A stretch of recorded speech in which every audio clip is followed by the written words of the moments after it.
Basahin natin. Sammy Uy's deposits serve as evidence of illegal drug trade of the Duterte's ground for VP impeachment, Trillanes. Mga kaibigan, ito yung binibintang ni dating Senador Antonio Trillanes dito sa mag-amang Rodrigo Duterte at VP Sara Duterte.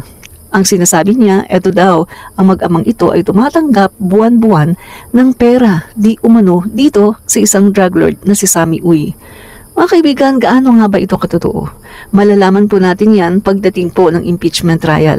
Dahil sa impeachment trial ay pwedeng bukusan itong mga bank accounts ng mag-ama. Mawawala na ng bisa ang bank secrecy law sa kanilang mga bank accounts. At doon, mabubulatlat ngayon kung ano nga ba talaga ang mga bank accounts na yan na minsan din ay inamin ni VP Sara Duterte. Ayon sa isang interview or ambush interview dito kay VP Sara Duterte, totoo daw talaga na may mga bank accounts at marami daw yun.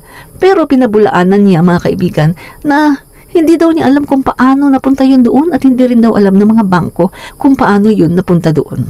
Ang sabi pa niya mga kaibigan ay totoo nga rin daw yung sinasabi na merong mga transactions. Pero dininay din niya dahil sabi niya hindi rin daw niya alam kung paano nagkaroon ng mga ganong transactions. Very ironic na sa pag-amin ni VP Sara Duterte na maraming bank accounts yun, na totoo daw yun, pati yung mga transactions, pero hindi naman niya inaamin na siya ang gumawa noon. Dami yan di ba? Noong, was it 2016 na nilabas? Oo. Hanggang ngayon may file ako niyan kasi nung lumabas yan, isa-isa ko pinuntahan lahat ng bangko.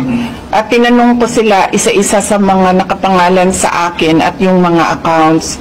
Meron talagang mga accounts doon na hindi alam ng bangko, hindi ko rin alam, pero nandoon siya sa listahan. So,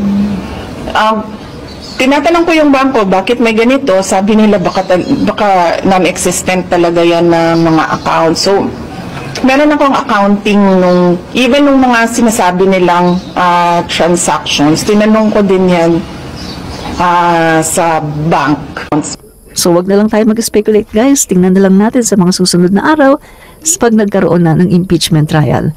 Dahil sa impeachment trial, mabubuksan itong mga bank accounts na ito at malalaman ng buong bansa at ng buong mundo kung ano nga ba talaga ang katotohanan dito sa sinasabi ni dating Senador Antonio Trillanes. Abangan na lang natin mga kaibigan sa impeachment trial ni VP Sara Duterte. Admin Rich po, Comentarista.